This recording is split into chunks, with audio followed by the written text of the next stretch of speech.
had barely touched the escarpment. The light was thin and grey, the air still cool from the night, when Kessa, an adult female honey badger, moved low across the broken ground. Her nose worked constantly through the dust and dry grass, reading the land the way most animals read the sky. Hunger drove every step. 2 cubs waited in a den half a kilometer behind her, curled together in the dark, and her last meal had been thin, a scattering of beetles and a single lizard, nothing that could sustain a nursing mother for long. A shadow slid across the rock face above her, quick and precise. She stopped, flattening slightly against a boulder, watching. Overhead, a red-shouldered hawk banked sharply, folded its wings tight against its body, and dropped onto a narrow ledge cut deep into the cliffside. It disappeared behind a jut of stone, then reappeared moments later, lifting off and circling out over the valley in search of its own meal. Kessa held perfectly still. She had seen this pattern before in other birds, on other cliffs. A hawk returning again and again to the same hidden point on a rock face meant only one thing: a nest. And a nest, at this time of year, meant eggs, a meal worth far more risk than a beetle ever could be. She did not move yet. Honey badgers are not reckless hunters, whatever their reputation suggests. For the better part of an hour, Kessa sat low in the cool shade of a boulder, watching the hawk's rhythm. The bird left to hunt, always north along the same ridge line, and did not return for stretches of 15 to 20 minutes at a time. It was a window, a narrow one and an unforgiving one if she misjudged it, but it was enough to work with. When the hawk lifted off again, wing beats fading into the pale morning sky, Kessa moved. She crossed the open scree at a dead run, her thick claws finding purchase in gaps too small and too sharp for most animals to trust their weight to. The climb began easily enough, but steepened fast. Loose stone shifted beneath her with every step, small slides of gravel trailing down behind her and clattering onto the rocks below. Her shoulders and forelegs burned with the effort. Twice her back paws slipped on smooth stone, and twice she caught herself instantly, driving her front claws deep into a crack in the sandstone before her body could fall.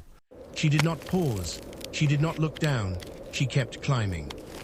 At the ledge, she found exactly what she had watched for: a crude, sprawling nest of sticks and dry grass, and inside it 2 pale, speckled eggs, still faintly warm from the mother's body. Kessa wasted no time.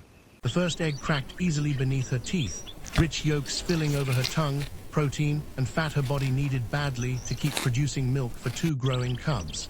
She swallowed it whole and reached immediately for the second. That was when the shadow fell across the ledge.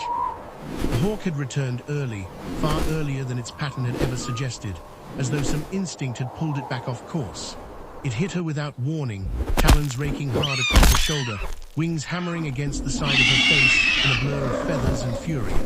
Kessa flinched back against the rock wall, snarling, swiping upward with a clawed paw that caught nothing but air. The hawk peeled away in a tight arc, circled once high above the cliff, and dove again, faster this time lower, aiming for her eyes. She twisted her whole body to meet the strike head-on, taking the blow across her thick hide instead of her face.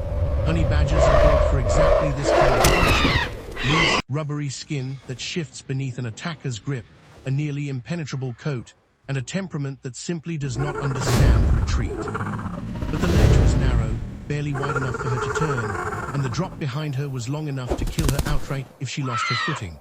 The hawk seemed to sense this too. Again and again it struck, driving her steadily toward the edge with each pass, screeching a high, furious alarm call that echoed off the surrounding rock. Kessa held her ground, snapping at the air with each dive, absorbing blow after blow across her shoulders and flank. The second egg sat forgotten now in the nest behind her. This had become a fight for something far more immediate than food: her balance, her life. For nearly 2 full minutes, the standoff continued without pause, wings and claws and snarling breath filling the narrow space above the cliff face. Blood ran freely now from 3 shallow gashes along her shoulder, staining her fur dark. Then, in a brief gap between attacks, as the hawk climbed for another dive, Kessa made her choice. She lunged forward, seized the second egg hole in her jaws, turned on the narrow stone, and threw herself off the ledge, not falling, but climbing down at speed, claws scraping and catching against every outcrop as gravity did half the work for her. The hawk gave chase immediately, diving low along the sheer rock face, shrieking in fury at the loss of its clutch. It struck her once more near the base of the cliff, talons catching her flank and drawing another thin line of blood, before Kessa hit level ground and broke into a full sprint. She tore across the open scree and out into the low scrub beyond it, the hawk trailing her for nearly 200 meters, diving twice more but finding only fur and stone. Finally, exhausted and outmatched on open ground, the bird peeled upward, circling once over the now empty nest, screaming into a wide and indifferent sky before turning back toward the cliff alone. By the time Kessa reached her den, the sun had climbed high and begun its slow drop toward the horizon. Her shoulder throbbed with every movement, 3 shallow gashes marking where talons had found their target, and her flank ached where the second strike had landed. She did not pause to tend to her wounds. Her cubs were already pushing their way out of the den entrance to meet her, small noses working furiously at the air, drawn instantly by the rich scent of the egg still clutched carefully in her jaws. She dropped it before them, and within moments the yolk was gone, absorbed hungrily into 2 small bodies that needed it far more than she needed rest. Above the den, far in the distance, a single hawk still circled the abandoned cliffside, calling out again and again over a nest that would remain empty for the rest of the season.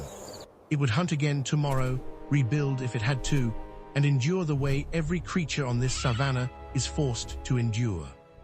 Kessa curled her body protectively around her cubs as the light faded toward evening, her wounds already beginning to close along the edges, her strength already gathering itself for whatever tomorrow would demand of her next. In the wild, no meal comes without a cost, and no victory comes without a wound. Survival here is never given freely to anyone, hawk or badger alike. It is taken, fought for claw by claw and talon by talon, and paid for in blood, and for a mother with 2 hungry cubs waiting in the dark, the price will always be worth paying. If you enjoyed this story, make sure you're subscribed for more real wildlife survival stories like this one. Let us know in the comments what animal you want to see featured next, and don't forget to like the video before you go.